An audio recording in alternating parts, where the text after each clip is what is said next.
પણ ગઈ ચૂંટણીઓમાં પણ આપણે જોયું હતું કે સતત મહેનત કરવામાં આવી છે.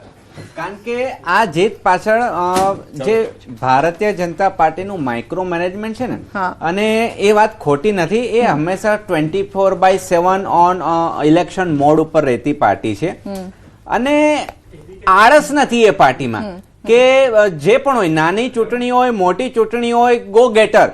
અને જે ચાણક્યની ઉપાધિ આપવામાં આવે છે કે ભાઈ ભાજપના હાલના સમયના ચાણક્ય કોણ, તો કે ભાઈ અમિતભાઈ શાહ, અને સુપર ચાણક્ય કોણ, કે ભાઈ નરેન્દ્રભાઈ મોદી. એટલે એકવાર એ લોકો જો નક્કી કરી લેતા હોઈએ છે કે ભાઈ આ ગઢ આપણે જીતવો પડશે, પછી સામ દામ દંડ ભેટ એકવાર સત્તા કબજે કરો. સત્તા કબજે કર્યા પછી તમારે જે વિકાસનું કંટ્રોલ તમારામાં આવે તો તમે વિકાસ કરી શકો. જેવી રીતે ગુજરાતમાં સ્થાનિક સ્વરાજમાં આપણે વચ્ચે જોયું હતું કે એવા આક્ષેપો થતા હતા વિપક્ષના કે ભાઈ સરકારી અધિકારીઓ પણ શાસક પક્ષની બોલી બોલે છે. તો 15 વર્ષ સુધી બંગાળમાં પણ એ જ થયું હતું કે ભાજપ કેમ એન્ટ્રી નહોતું લઈ શકતું, કારણ કે ત્યાંની જે લોકલ મશીનરી છે એ જે શાસક પક્ષ છે એમના તરફ ઢળેલી હતી. પછી પ્રેમથી હોય કે ધાક ધમકી આપીને નહીં. તો મમતા તો હવે એમ કહે છે ને કે ભાઈ યુપી થી બધા તમે લાવ્યા હતા અને મસલ્સ પાવર બતાવ્યો હતો કઈ, કે એ પ્રમાણે રાજ્ય તો એમનું હતું, બંગાળ તો એમનું રાજ્ય હતું, તેને તેમ છતાં જો બીજેપી જીતી હોય તો પછી પણ એ વિશ્વાસ અપાવવામાં આવ્યો કે જે રીતે ગૃહમંત્રી અમિતભાઈ શાહે બંગાળમાં જઈને કીધું કે તમે કોઈ ચિંતા ના કરતા, કોઈના દબાણમાં આવતા નહીં, અને નિષ્પક્ષ રીતે તમે જજો. અને જે સેન્ટ્રલ ફોર્સિસ ઉતારવામાં આવી, કેન્દ્રીય અધિકારીઓ ઉતારવામાં આવ્યા, તો એનાથી નિષ્પક્ષતામાં મજબૂતી મળી, બળ મળ્યું. એના કારણે આ પરિવર્તન આવ્યું છે. અને પ્લસ જે મુસ્લિમોની વાત કરી, ભવાનીપુરથી મમતા બેનર્જી આગળ ચાલી રહ્યા છે, પરંતુ આ જીત કદાચ એ રીતે ઉજવી પણ ન શકે જો. હા, એટલે આ કેવું છે કે લાડવો જો ખાશે પણ એ કડવો લાગશે શાસક પક્ષને, હાલના શાસક પક્ષને.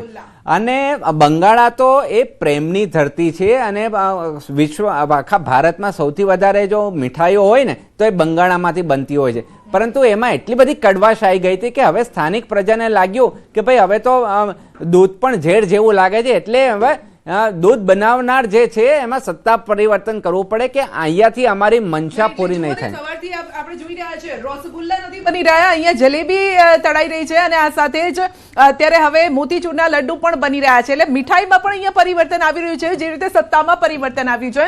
તો સતત તમે અપડેટ આપી રહ્યા છે. તમિલનાડુમાં ત્રિશંકુ વિધાનસભાના સંકેત મળી રહ્યા છે. જી હા, તમિલનાડુમાં તમામ પક્ષોના ગણિત અત્યારે બગડ્યા છે, કારણ કે ભલે આગળ પાછળની આ રેસ હોય, પરંતુ આંકડામાં પણ આગળ પાછળ અહીંયા થઈ રહ્યું છે. વલણમાં એક પણ પક્ષને બહુમતી નથી મળી. હવે કોણ કોની સાથે જાય છે?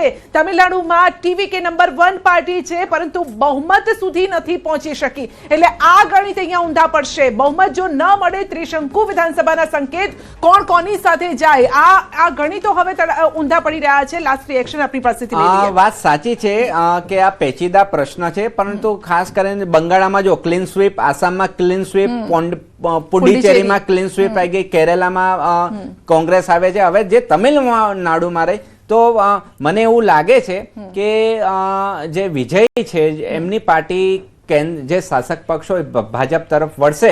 કારણ કે આપણે ફોટા પણ જોયા હતા કે પ્રધાનમંત્રી સાથે ઔપચારિક મુલાકાત પણ કરી હતી. અને જ્યારે આટલી મેસિવ મેજોરિટી આવતી હોય, એટલે જ્યારે ચાણક્ય બનતા હોય તો ઘણીવાર કેવું હોય, બહુ સીધી રીતે ના જાય, પણ બેકડોર થી એન્ટ્રી લેતા હોય. એટલે આમાં જો બીજેપી બેકડોર થી એન્ટ્રી લઈ લે અને એમને પગ પેસારો કરવાની જગ્યા મળતી હોય, અને સામે નંબર 1 પાર્ટી છે, તો આપને લાગે છે કે એ પોતે ટેકો આપશે કે ટેકો લેશે? રાજકારણમાં સત્તા માટે ઘણીવાર એમાં કોઈ નાનું કે મોટું નથી હોતું.